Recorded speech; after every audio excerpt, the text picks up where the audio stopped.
어,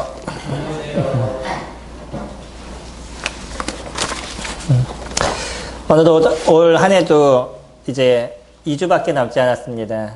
이번 주, 다음 주 저희 교제하고 나면 또 한 해가 끝나게 되죠. 한 해의 시간들이 진짜 빠르게 저희들 가운데 흘러가게 되는데, 저희가 올해를 시작할 때는 그래도 성경을 같이 읽자라는 어떤 목표를 갖고 시작을 했습니다. 그런데 형제님들이 또 자매님들이 이런 부분에 대해서 많이 이렇게 동참해 주셔서 아마 지난 해보다는 올해 더 많은 성경을 읽으시고 또 하나님의 말씀을 접하는 그런 시간들이 되셨으리라고 생각이 됩니다. 이런 면에 있어서 저희 좀 뿌듯하죠. 한 해를 마무리하면서 그래 난 올해 이거라도 했어 라고 생각하면 그것이 마음이 뿌듯하고 또 마음의 위로가 됩니다. 근데 이제 그뿐만 아니라 저희가 한 해를 보내게 되면 또 후회할 일도 너무나 많이 있죠. 작은 후회부터 시작해서 어떨 때는 또 큰 후회까지 많은 것이 우리에게 후회가 되고 좀 이렇게 했으면 좀 이렇게 더 했었으면 하는 그런 생각들이 저희들에게 많이 존재하게 됩니다. 선생님들은 어떤 후회를 하셨어요? 오늘 한 해를 보내시면서 이런 거는 좀 했었었는데 해야 됐었는데 하지 못했다라는 큰 후회들이 있으시나요? 저는 매해마다 하는 후회가 한 두 가지 정도가 있는데 거의 매해 하고 있는 후회들이 있습니다. 내년에도 다시 한번 도전을 하고 또 도전해서 조금의 소정의 목적을 달성하고자 하는 마음을 갖고 있는데 어쨌든 이제 또 도전을 해봐야 되는 거죠. 그러나 우리에게 있어서 조금 고민해야 될 부분은 뭐냐면 후회든 좋습니다. 후회가 없는 삶을 저희가 살지 않으면 미래에 대한 부분들을 가져갈 수가 없죠. 그러니까 그거는 뭐냐면 과거를 돌아볼 수 있는 여유가 있다는 거예요. 어떤 사람들은 그런 것에 대한 생각을 갖지 않습니다. 이거는 안 좋은 것에 대한 생각을 아예 지워버리려고 노력하는 우리들 안에 있는 심리에 대한 모습인 거예요. 그래서 우리 안에 있는 안 좋은 것을 지워버리고 그냥 좋은 것만을 생각하려고 그러는 것. 물론 이제 좋습니다. 근데 한편으로 이거는 무엇을 얘기하는 거냐면 자기를 보지 못하는 모습들이 계속 이루어져 가는 거예요. 나의 삶이 어떤지, 나의 모습이 어떤지에 대해서 생각을 하지 않게 되는 거고 그냥 내가 지금 당장에 어떤 필요한 거, 좋은 거, 그것만을 쫓아서 인생을 살다 보니까 어느 방향으로 가고 있고 내 모습이 어떤지에 대한 것에 대한 모습들이 없어져 가고 있는 거죠. 그렇기 때문에 후회는 우리 가운데 있어서 또 하나의 미래를 볼 수 있는 좋은 부분을 만들어 주게 됩니다. 그러나 만약에 이 후회가 후회로 속에서만 남아져 있다 그러면 이거는 더 큰 어려움이 될 수도 있는 거죠. 후회를 하면서 그냥 과거에 집착하는 인생을 살아가는 거예요. 예전에 이러지 않았으면 내가 지금 이렇게 되지 않았을 텐데 예전에 내가 그때 이렇게만 했었으면 지금 나의 모습이 이럴 텐데 근데 끊임없는 후회는 하는데 문제는 뭐냐면 그냥 거기에서 멈춰져 버리는 거예요. 그러니까 얼마나 우울해요. 계속 미래, 과거에 대해서 붙잡혀 있는 인생을 사니까 그때의 어떤 어려움에 대해서만 생각을 갖고 거기서 어떤 발전하는 모습들은 없고 그냥 그때만 이랬으면 하는 생각만 계속 갖다 보니까 마음에 계속 우울하고 그 어려운 생각들이 저희들에게 붙잡혀 있는 거죠. 그래서 이 과거에 너무 많이 붙잡혀 있으면 때로는 저희들이 우울증에 걸리게 되고요. 거기에 대한 인생의 좀 어려움도 겪게 됩니다.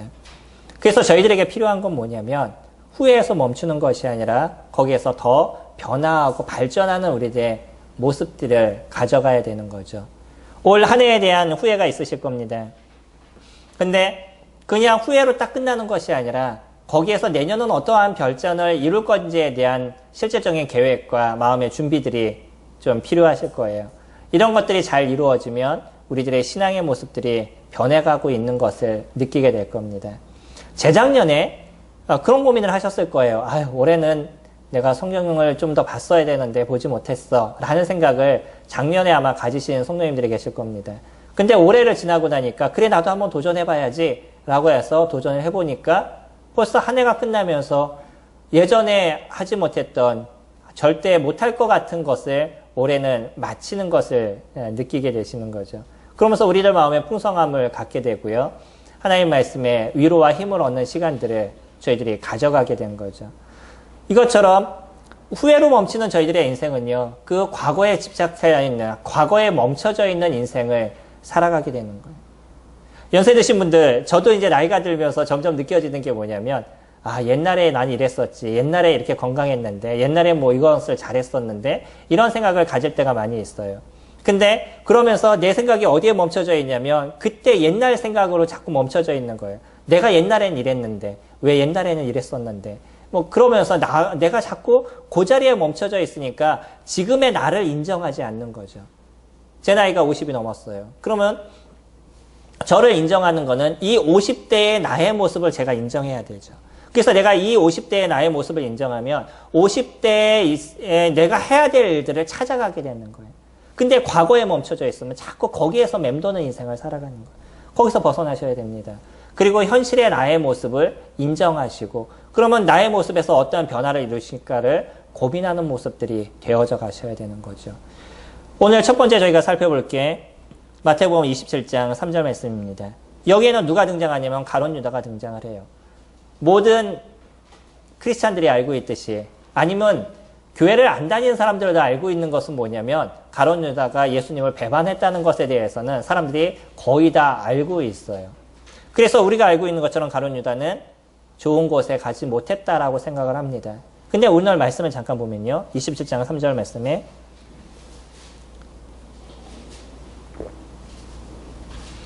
그때 예수를 판 유다가 그의 정죄됨을 보고 스스로 뉘우쳐 그 은 30을 대제사장들과 장로들에게 도로 갖다 주며 이르되 내가 무죄인 피를 팔고 죄를 범하였도다 하니 그들이 이르되 그것이 우리에게 무슨 상관이냐 내가 당하라 하거늘 유다가 은을 성수에 던져놓고 물러가 스스로 목매어 죽은지라 대제사장들이 그 은을 거두어 이르되 이것은 피값이라 성전고에 넣어둠이 옳지 않다 하고 의논하여 이것으로 토기장의 밭을 사니 나그나의 묘지를 삼았으니 그러므로 오늘날까지 그 밭을 피밭이라 일컫느니라. 여기 있는 말씀은 구약에서 예언해주고 있는 얘기죠. 그대로 이루어졌습니다.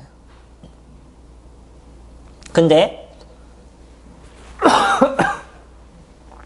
저희가 보는 것처럼 3절에 이렇게 얘기합니다. 그때 예수를 판 유다가 그의 정죄됨을 보고 스스로 뉘우쳐 라고 얘기를 하죠. 가룟 유다도 무엇을 했어요? 자기 행동에 대한 잘못을 인정을 한 겁니다. 자기가 여태까지 모셨던 3년 반 동안 모셨던 그 예수 그리스도 그분이 정죄됨을 받는 것 그것을 보면서 자기가 어떤 잘못을 했는지 거기서 깨달았었어요. 그 뉘우침이 있었습니다. 이것이 무엇이죠? 자기 행동에 대한 후회가 있었다는 거예요. 근데 문제는 뭐냐면요. 그 사람이 그 후회를 하고 나서 어떤 한 가지 행동을 합니다. 그것은 뭐냐면 대제사장에게 가서 은 30을 주고 내가 당신한테 이 돈을 받고 저 사람을 팔았는데 내가 돈을 당신한테 다시 줄 테니까 저 사람을 좀 놓아주세요 라고 얘기를 해요. 그러나 이들은 그 돈이 문제가 아니죠. 예수 그리스도를 잡으려는 것이 그들의 마음이었기 때문에 그들이 했던 얘기가 그것이 너하고 무슨 상관이냐. 네가 했던 행동에 대해서는 네가 당해라 라고 얘기를 합니다.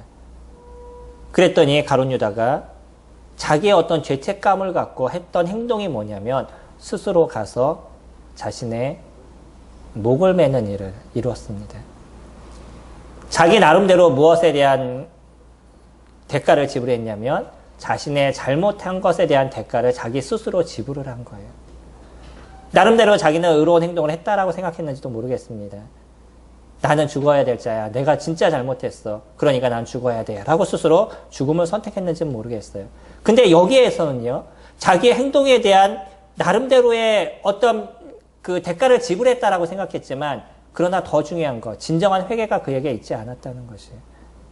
만약에 자기의 행동에 대한 진정한 잘못을 이뤘고 자신이 판 그분이 누군지에 대해서 가룟 유다가 인정을 했다 그러면 여기서 멈추는 것이 아니라 예수 그리스도 그분에 대한 진정한 마음의 영접이 일어나게 됐었을 것이에요. 내가 예수 그리스도 그분을 팔았다는 생각. 그러나 여전히 가룟 유다는 무엇이냐면 단순하게 자신의 선생을 팔았다는 것. 그 스스로의 자신에게 그 남아있는 그 죄책감을 자기 스스로가 그것을 해결하고 싶었다는 것이에요. 이게 가룟 유다가 지금 어디에 있는지를 저희들이 알게 하는 모습이죠. 사도행전 1장에서는 베드로가 성령이 임하시는 그때를 기다리면서 첫 번째 했던 일이 있습니다. 그게 12제자의 한 사람이었던 가룟 유다를 대신해서 마띠아를 얻는 일이었었죠. 이 마띠아를 얻는 일들을 이루면서 그가 하는 그 메시지를 들어보면 이런 표현을 써요. 가룟 유다는 제 길로 갔습니다. 라고 얘기를 해요. 결국 가룟 유다가 갔던 길이 어딘 걸 저희들이 유추해서 알 수 있는 거죠. 그는 여전히 지옥의 형벌을 받고 있을 것입니다. 그는 후회는 했어요. 무엇이 없었냐면 참 회개가 있지 않았습니다. 예수 그리스도 그분이 이 땅에 오셔서 했던 첫 번째 메시지가 무엇이죠? 회개하라, 천국이 가까웠느니라. 침례 요한도 무엇을 얘기했어요? 회개하라, 천국이 가까웠다라고 이야기를 합니다. 침례 요한이 얘기할 때 그런 표현을 쓰잖아요. 너희들이 회개에 합당한 열매를 맺어라 라고 얘기를 합니다. 회개는 그래서 무엇이 이루어져 나가냐면 거기에 대한 열매가 맺어져 있어요. 후회는요, 후회로 끝나는 것입니다. 그 과거에 멈춰져 있는 인생이 되어져 버리는 거예요. 가룟 유다는 후회로 끝났습니다. 그냥 자신이 잘못한 것에 대한 뉘우침으로 끝났어요. 거기에 대한 어떤 변화의 모습이 그에게서 이루어지지 않았다는 것이. 우리에게 있어서 후회와 회개는 그렇게 많은 그 차이를 갖고 있습니다. 우리 인생에서 잘못된 것에 대해서 후회하는 것, 그건 누구든지 할 수 있어요. 그러나 거기에 대한 진정한 회개가 우리 가운데 이루어지지 않으면 돌이킴의 모습이 우리 가운데 만들어지지 않는다는 거예요. 우리가 성경을 보면서 그래 내가 잘못했어 라고 얘기하는 사람들은 많이 있습니다. 근데 그러기 때문에 내가 돌이켜야 되겠다라고 생각하는 사람들은 극소수에 불과하다는 거예요. 우리가 오랫동안 성경을 봤습니다. 올 한 해 성경을 보면서 그 자체만 해도 우리는 많은 변화의 모습을 가져왔었어요. 근데 이제는 거기서 더 변화의 모습을 가져가셔야 되는 게 뭐냐면 나에게 비춰진 그 말씀이 나를 변화시키는 일들을 이뤄가셔야 되는 거예요. 이건 성령이 나를 변화시키는 겁니다. 많은 사람들이 성령의 역사와 그분의 음성을 듣고자 하는 마음을 갖고요. 성령의 음성에 대해서 이야기를 하면서 그냥 자기 마음에서 어떤 것이 주님이 얘기하시면 그때 가서 내가 움직이겠습니다 라는 생각들을 가져가요. 주님이 지금 우리 가운데 나타나셔서 너 이렇게 해라 저렇게 해라 이렇게 얘기하시나요? 무엇을 하시죠? 주님의 말씀으로 저희들을 비춰주셔요. 그리고 내가 해야 될 일을 주님의 말씀으로 보여주시고 계십니다. 충분히 그 말씀을 통해서 우리들 안에 있는 성령이 그것을 움직이게 하시고 내가 가야 될 방향을 보여주시는 거예요. 이게 성령의 음성입니다. 근데 우리가 신비주의에 빠지게 되면 그냥 내 안에서 뭐 어떤 생각이 일어나게 될 것이고 하나님이 그것을 진짜 내 귀에 들리는 것처럼 얘기할 것 같은 그런 착각 속에서 살아가게 되는 거죠. 그러면서 그것이 꼭 신령한 것처럼 생각을 갖고 있어요. 이것은 주님의 음성이 아닙니다. 주님의 진정한 음성은 어디에 기반을 갖고 얘기하냐면 하나님의 말씀에 기반을 갖고 저희 가운데 이야기를 하셔요. 그래서 우리가 주님을 위해서 살아가는 여정을 살다 보면 얼마나 많은 길에서 주님께서 우리들의 삶을 이끌어 가시는지를 보게 돼요. 특히 어디에서 많이 보실 수 있냐면 우리가 복음을 전하거나 성도들을 섬기거나 이런 많은 일들을 이루다 보면요. 하나님께서 그 가운데서 어떻게 나를 움직이시고 이끄시는지를 내가 느낄 수가 있습니다. 근데 그냥 내가 무엇인가를 이루려는 부분들을 가져가게 되면 주님이 하시는 일을 저희들이 볼 수 없어요. 우리들이 살아가는 데 있어서 가장 소중한 것 중에 하나가 그것입니다. 후회는 중요할 수도 있어요. 그러나 거기서 멈춰서는 안 된다는 거예요. 가룟 유다도 후회는 했었습니다. 그러나 참다운 회개가 그 가운데 이루어지지 않았다는 거예요. 침례 요한이 했던 얘기 아까 말씀드렸던 건 누가복음 말씀 잠깐 보실까요? 누가복음 3장 말씀을 보시면 침례 요한이 침례를 줬을 때 그때 바리새인들이 그에게 왔습니다. 그러면서 그들도 침례를 받고자 하는 그런 마음이 있었어요. 그때 침례 요한이 이와 같은 이야기를 합니다. 3장 7절에 요한이 세례받으러 나오는 무리에게 이르되 독사의 자식들아 누가 너희에게 일러 장차 올 진노를 피하라 하더냐. 그러므로 회개에 합당한 열매를 맺고 속으로 아브라함이 우리 조상이라고 말하지 말라. 내가 너희에게 이르노니 하나님이 능히 이 돌들로도 아브라함의 자손이 되게 하시리라. 그들은요 단지 어떤 진노의 모습이 있다면 그것만을 좀 피하고 싶었어요. 그래서 무엇만을 하기를 원했냐면 내가 침례를 받으면 내 나름대로 회개했다는 징표니까 그러니까 이 진노에서부터 내가 벗어날 수 있을 거야 라고 그들은 생각했습니다. 그 마음의 중심을 침례 요한이 정확하게 꿰뚫어 봤어요. 그러면서 뭐라고 얘기하냐면 회개에 합당한 열매를 맺어라 라고 얘기합니다. 결국 회개는 무엇이 이루어지는 거예요? 거기에 대한 열매가 맺어져 있는 거예요. 왜 크리스찬들이 주님을 믿고 나면 그의 삶이 변하죠? 거기에 대한 합당한 열매가 우리들 삶에서 맺어져 가게 되어져 있어요. 구원은 그렇기 때문에 무엇이 없이는 이루어질 수 없냐면 회개가 없이는 구원은 이루어질 수 없습니다. 사도행전 말씀 볼까요? 사도행전 20장 말씀 보시면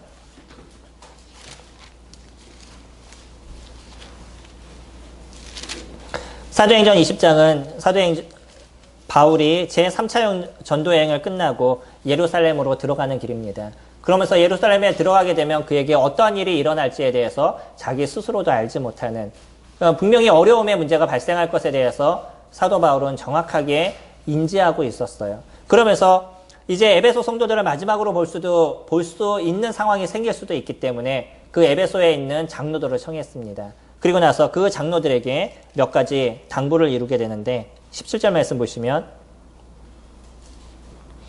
바울이 밀레도에서 사람을 에베소에 보내어 교회 장로들을 청하니 오매 그들에게 말하되 아시아에 들어온 첫날부터 지금까지 내가 항상 여러분 가운데 어떻게 행하였는지를 여러분들도 아는 바니 곧 모든 겸손과 눈물이며 유대인의 간교로 말미암아 당한 시험을 참고 주를 섬긴 것과 유익한 것은 무엇이든지 공중 앞에서나 각 집에서나 꺼리낌 없이 여러분에게 전하여 가르치고 유대인과 헬라인들에게 하나님께 대한 회개와 우리 주 예수 그리스도께 대한 믿음을 증언한 것이라.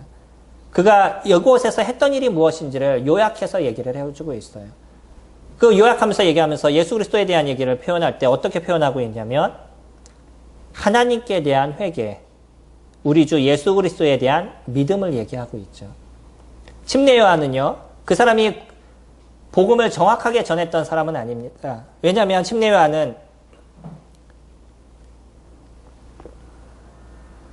앞으로 오게 될 예수 그리스도 그분을 위해서 자리를 만들어주는 그 길을 평탄케 하는 일들을 이루었죠.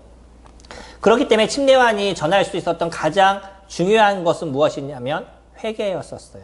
그 회개는 자신이 있었던 자리에서부터 돌이키는 것을 회개라고 얘기를 하죠. 회개는 우리 죄에 대한 것을 고백을 하잖아요. 제가 이건 잘못했습니다. 그래서 이제 이렇게 하지 않겠습니다. 이렇게 살아가겠습니다. 라고 얘기하는 거 회개인 거죠. 이게 이제 작은 것에서부터 작은 것의 어떤 회개라고 얘기하면 진정한 회개는 뭐냐면 내 자리에 있었던, 그래서 사단의 자리에서부터 내가 여기서부터 떠나서 이제 하나님의 자리로 가기를 원합니다. 라고 자기 자리의 어떤 변화를 얘기하는 것이 회개인 것이에요. 내가 가는 길에서부터 돌이켜서 이제 온전한 길로 가겠습니다. 라고 얘기하는 것이 회개인 거죠. 그래서 회개는 단순하게 잘못했어요 라는 고백으로 끝나는 것이 아니라 실질적인 행동이 드러나게 되어 있어요. 조금 전에 봤던 누가복음 말씀. 그때 침례 요한이 얘기했던 회개에 합당한 열매를 맺어라 라고 얘기하는 건 내가 있었던 자리가 잘못돼서 다른 자리로 옮겼기 때문에 그 자리에서 살아갔던 삶의 패턴으로 살아가는 것이 아니라 새로운 자리에 있었던 삶의 패턴으로 살아가게 되는 거죠. 이게 회개인 겁니다. 그러니까 회개는 하나님을 아는 순간 이 세상을 창조하신 하나님을 알고 그분이 저희 사람을 만든 것을 알고 그래서 그러나 사람들은 그런 하나님을 버리고 지금의 이러한 잘못되고 어그러지고 깨어진 인생의 모습을 저희가 살아가고 있다는 걸 느끼는 순간에 제가 하나님께 돌아가겠습니다라고 이루어지는 것이 회개인 것이죠. 이 어그러지고 죄 가운데 있는 그런 인생에서부터 이제 돌이켜서 내가 하나님께 돌아가겠습니다라는 고백이 이루어지는 것이 그것이 회개에 대한 부분인 거예요. 그러니까 하나님을 아는 순간에 이것이 만들어져 나가는 거죠. 그러면서 내 스스로 누구인 것을 고백하게 되냐면 내가 죄인인 것을 고백하게 되는 거예요. 저는 어릴 때 이것에 대한 고민을 적지 않게 했었습니다. 그때 어떻게 하면 천국에 갈 것인가? 나의 중심은 뭐였냐면 천국에 어떻게 갈 것인가에 대한 부분이었어요. 그리고 예수 그리스도 그분을 그냥 계속 머리로 알고 느끼고 생각했던 것이 어떤 한순간 나의 믿음으로 딱 정착하는 그런 어떤 시점이 저에게 있었습니다. 그리고 나서 예수 그리스도 그분을 마음의 구주로 영접하고 오랜 기간 주님을 섬겼는데 제가 나중에 결혼을 하고 났었을 때 들은 얘기가 뭐냐면 회개가 없으면 구원이 아니라는 거예요. 제가 저 자신을 돌아봤습니다. 나는 회개를 했나라고 생각했더니 그때 당시 제가 뭐 잘못했습니다라는 회개를 한 적이 없어요.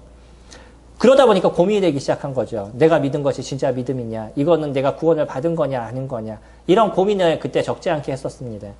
근데 그거는 무엇이냐면 회개에 대한 진정한 개념이 저에게 없었다는 것이에요. 회개가 무엇이냐는 거예요. 제가 그 어릴 때 주님을 믿는 가운데서도 무엇이 정확했냐면 저 하나님께 돌아가겠습니다라는 것은 정확하게 제 이미 갖고 있었던 마음이에요. 이 죄된 세상을 알고 내가 죄인이라는 것을 내가 인식하기 때문에 여기에서 제가 하나님께 돌아가겠습니다. 하나님을 제가 믿기로 원합니다라는 그런 마음이 어릴 때 정확하게 저에게 있었다는 거죠. 그러면 그 안에는 이미 무엇이 이루어지고 있었냐면 회개가 이루어지고 있었던 거죠. 우리들 안에 있는 믿음에 대한 부분을 저희가 잘 고민해 보셔야 됩니다. 그래서 우리들 안에 이 죄에 대한 회개가 정확하게 우리 가운데 만들어져 가고 있는지, 그리고 죄에 대한 이 회개에 대한 열매가 우리들 가운데서 이루어져 나가고 있는지. 구원은요, 분명히 전제되고 있는 것이 있어요. 하나님께 대한 회개가 그것이 전제가 되어져 있습니다. 내가 지금 알고 보니까 이 세상에 갖고 있는 이 모든 것이 거짓됐다는 것을 저희들이 깨닫게 되고요. 사람이 살아가는 삶의 그 끝이 단지 잘 살고 잘 먹고 그런 것이 전부가 아니라는 것을 그가 깨닫게 되는 순간 누구에게 돌아가게 되냐면 하나님께 돌아가게 되는 거예요. 그리고 이 죄에 대한 문제가 결국 우리를 고통스럽게 하고 아프게 한다는 것을 내가 아니까 이 죄에서부터 벗어나는 인생을 살아가기를 원하는 거죠. 이것이 첫 번째 이루어지는 회개에 대한 부분입니다. 이 회개는 누구에게나 예수 그리스도를 영접한 사람이라면 정확하게 만들어져 가는 거예요. 그러니까 회개가 이루어지게 되면 어떤 변화가 이루어지냐면 내가 있는 자리에 대한 잘못을 인식하게 되는 거죠. 그리고 온전한 자리가 무엇인지를 알고 그 온전한 자리에서 살아가는 것이 무엇인지를 아니까 삶의 변화가 만들어져 나가죠. 이것이 회개의 열매에 대한 부분입니다. 저희들은 이렇게 예수 그리스도를 영접하기 이전에 회개에 대한 삶이 저희들에게 만들어졌고요. 그 다음에 나타난 것이 무엇이냐면 예수 그리스도에 대한 믿음이 우리 가운데서 이루어져 나간 거죠. 예수 그리스도 그분이 누구신지, 내가 이 어그러진 인생 속에 살아가고 있고 내가 여기서 하나님께 다시 돌아가기를 원하는데 이 돌아갈 수 있는 길은 오직 이 죄에 대한 해결밖에 없는 것이고 그것을 이루신 것이 이 땅에 오신 아들 예수 그리스도 그분인 것을 내가 알게 되니까 그분에 대한 진정한 사랑이 우리 가운데서 일어나게 되는 거죠. 어찌 나와 같은 자를 위해서 이 지옥의 형벌을 받을 나와 같은 자를 위해서 어찌 하나님이신 그 아들 예수 그리스도가 나에게 이와 같은 은혜를 베푸셨는지를 내가 기억하게 되니까, 내가 그것을 알게 되니까 그리스도 안으로 들어가게 되는 내 삶으로 변화하게 되는 거죠. 그것에 대한 믿음이 나에게 이루어지는 거고, 이제 내가 예수 그리스도 그분을 붙잡고 내 인생을 살아가겠습니다라는 고백이 우리들 안에서 만들어져 나가는 거죠. 이것이 이루어지게 되면 우리들 안에 구원의 역사가 만들어지는 거예요. 그러니까 예수 그리스도를 영접하게 되면 누구를 위한 인생으로 변하게 되냐면 예수 그리스도 그분으로 인한 그분을 위한 그런 인생으로 우리들이 변하게 되는 거죠. 이게 놀라운 것입니다. 생각이 변하고 그들의 삶의 가치관이 변하고 미래에 대한 모든 것이 변하는 것이에요. 내가 세워놨던 모든 계획들이 아무것도 아니라는 것을 알고 하나님 안에서 이루어지는 그 계획이 무엇인지를 느끼게 되고, 지금부터 그 하나님을 배워가는 시간을 통해서 내 눈에 작게 보였던, 희미하게 보였던 그 하나님의 모습이 점점 커져가는 것을 느끼는 거죠. 우리가 주님의 말씀을 보고 느끼고 알면 알수록 우리는 누구를 더 선명하게 볼 수 있냐면 하나님 그분을 더 선명하게 볼 수 있습니다. 우리 어릴 때 세상을 보면 똑같이 세상을 살아가지만 세상을 정확하게 알지 못하잖아요. 나이가 들고 점점 커가면 커갈수록 똑같은 인생을 살아왔는데 세상이 더 많은 것을 느끼는 거죠. 세상에 대한 것을, 몰랐던 걸 더 많은 것을 알게 되는 거죠. 그거는 내 지식이 커져가면서 이 세상을 보는 눈이 달라져 가는 거예요. 우리가 주님 안에 있는 것도 주님의 말씀을 보면서 무엇이 변해가기 시작하냐면 주님을 알아가면 알아갈수록 하나님의 그 크심을 느끼는 그 우리들의 마음의 생각이 달라져 가죠. 그러니까 더 누구를 붙잡을 수밖에 없는 인생을 살아가냐면 하나님 그분을 더 붙잡을 수밖에 없는 인생을 저희가 살아갈 수밖에 없다는 거예요. 그래서 구원은 무엇으로부터 시작이 되냐면 회개에서부터 시작이 되어져. 그래서 회개가 없는 구원은 절대 이루어지지 않습니다. 두 번째, 그러나 이 회개는요, 간혹 어떤 분은 뭐라고 얘기하냐면 회개는 구원받을 때 한 번 하는 것이고 그리고 그리스도인들은 자백을 하는 것이다 라고 얘기하는 분들이 계셔요. 성경은 저희들에게 그렇게 얘기하지 않습니다. 똑같은 회개라는 단어를 통해서 그리스찬들도 회개를 해야 될 것에 대해서 얘기를 해요. 우리 계시록 2장 말씀 보시면 계시록 2장 말씀 보시면 계시록 2장은 7교회에 대한 편지를 쓰고 있는 것을 보죠. 그 중에 첫 번째 에베소 교회에 대한 이야기를 하고 있습니다. 2장 1절 말씀 보시면요. 에베소 교회 사자들에게 편지하라.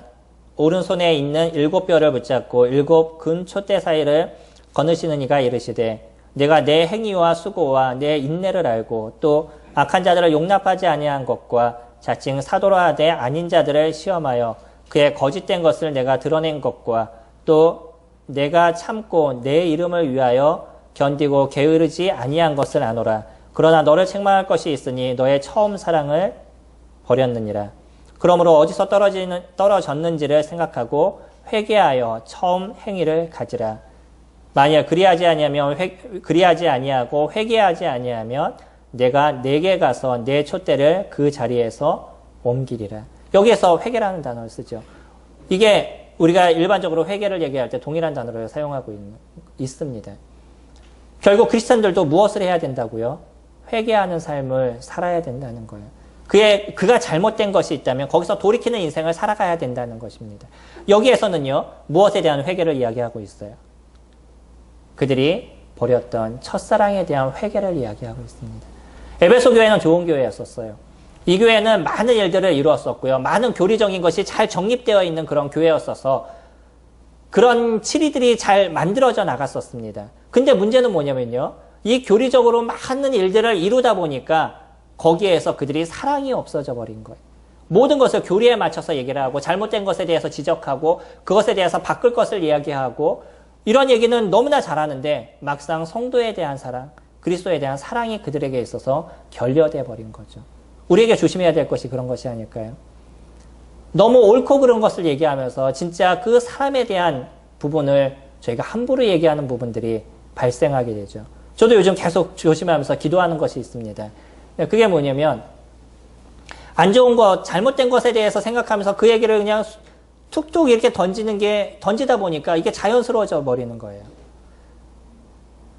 이것이 옳지 않다라고 생각하면서도 한두 번 하다 보니까 그냥 잘못된 것에 대해서 툭툭툭툭 얘기를 해버리는 거죠. 이게 듣는 사람에게 얼마나 많은 문제와 또 그 오해가 생길 수 있는 부분인지 제가 기억한다면 그런 부분에 대해서 조심해야 되니까 요즘 계속 기도하게 됩니다. 제가 필요 없이 판단하고 비판하는 그런 이야기를 하지 않을 수 있도록 주님 도와주세요 라고 저는 자꾸 기도해야 되게 돼요. 어떨 때 또 얘기하고 나면 그때 뒤돌아서 자꾸 기도하게 되는 거죠. 진짜 중요한 것을 놓치고 사람을 폄훼하는 모습으로 변해버리는 거. 어떤 일을 얘기하면서 실질적으로 그 성도에 대한 어려움과 그것에 대한 마음이 더 커져버리는 것을 발견하는 게 되죠. 주님은 여기 에베소 교회에서 그것을 이야기를 하고 있습니다. 너희가 진짜 나를 사랑하느냐? 네가 나를 사랑하면서 생겼던 그래서 성도를 사랑하고 성도를 위하는 삶을 살아가는 너희들의 중심에서 벗어났다는 거. 이것이 얼마나 큰 문제인지 너희가 아느냐는 거죠. 교리적으로 아무리 잘해도요. 주님이 네가 이 첫사랑에서 떨어진 것 그거에 대한 회개가 이루어지지 않으면 너의 촛대를 거기서부터 옮기겠다라고 얘기해요. 얼마나 무서운 얘기예요. 내가 이제 너를 사용하지 않겠다는 얘기잖아요. 이게 얼마나 무서운 얘기예요. 아무리 교리적으로 잘해도 상관이 없어요. 그들이 진짜 하나님을 위한, 그러니까 사랑을 위한 그런 삶, 우리에게 보이신 그리스도의 사랑을 만들어가는 삶을 살아가지 않는다 그러면 지금 했던 이 모습은 아무것도 아니라는 거지.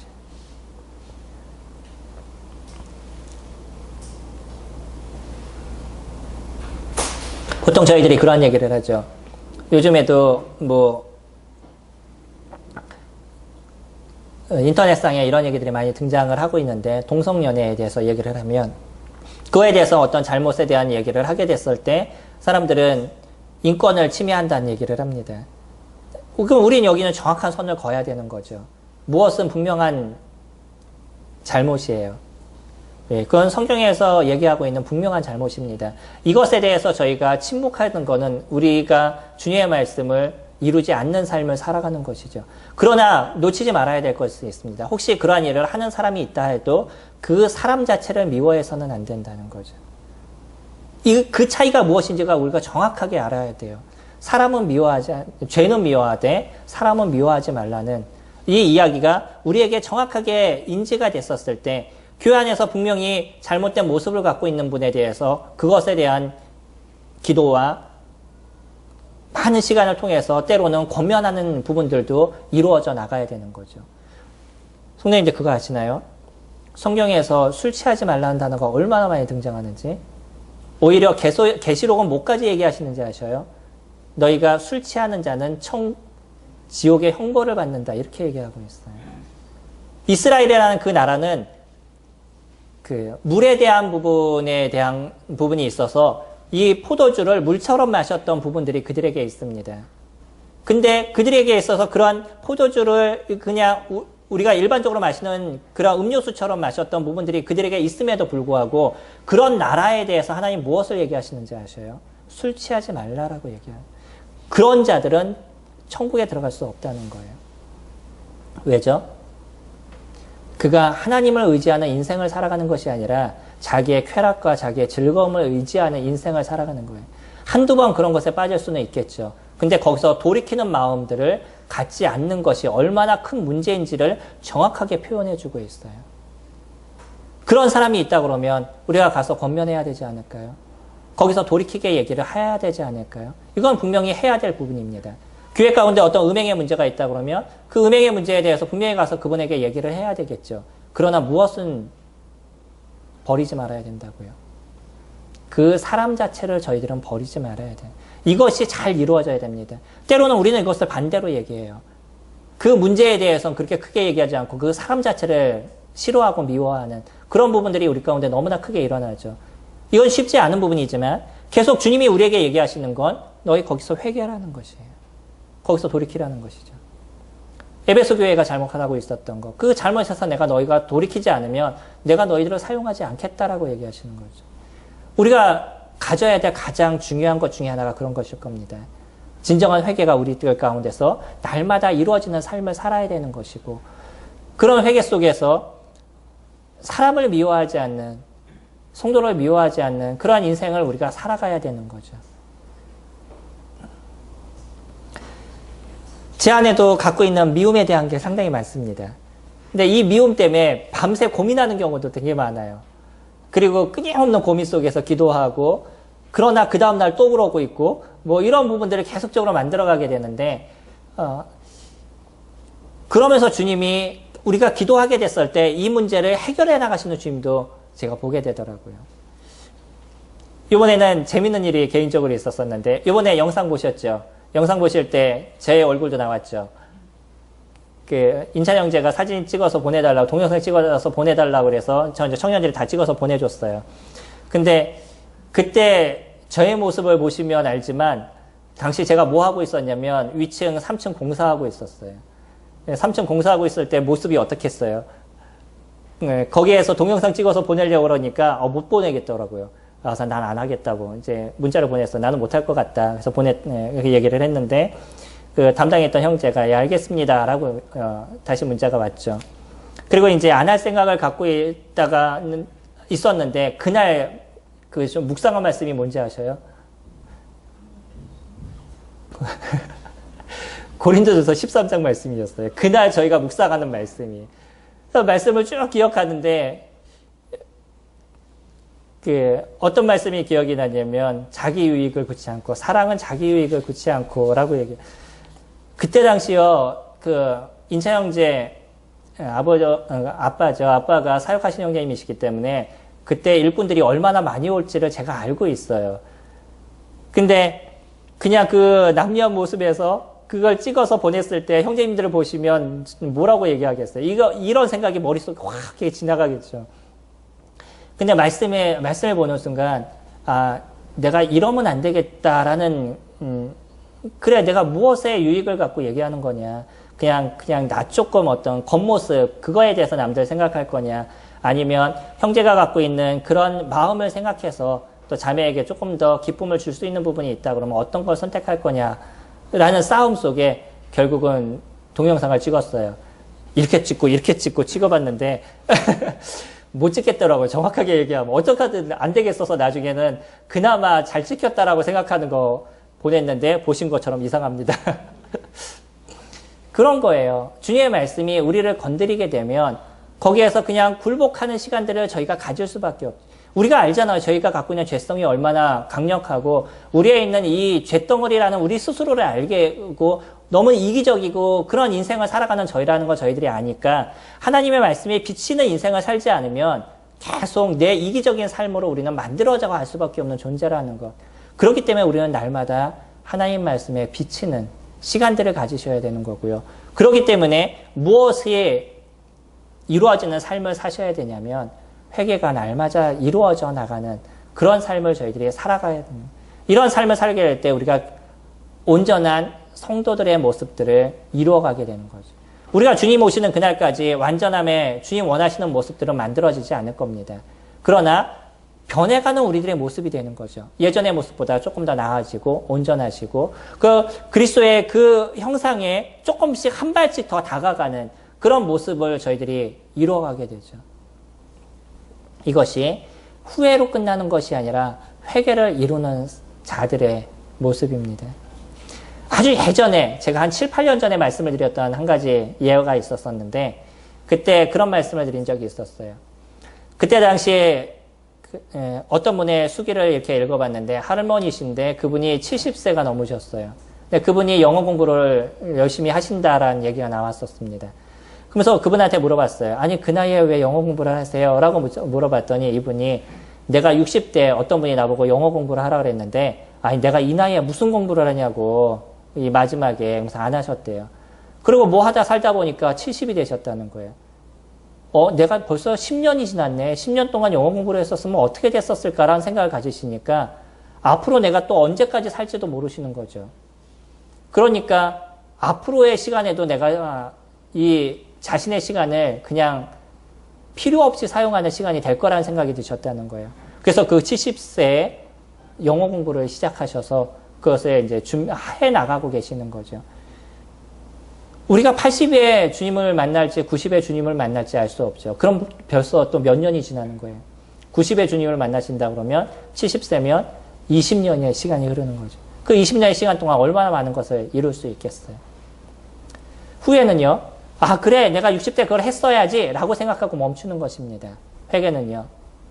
그래서 이제 나는 이것을 도전하는 것이 그게 회개인 것이죠.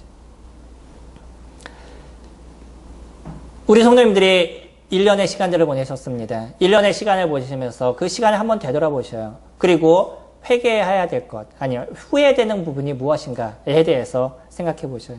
그리고 그 후회되는 부분이 있다 그러면 그것을 이제 돌이키시는 시간들을 가지시기 바랍니다.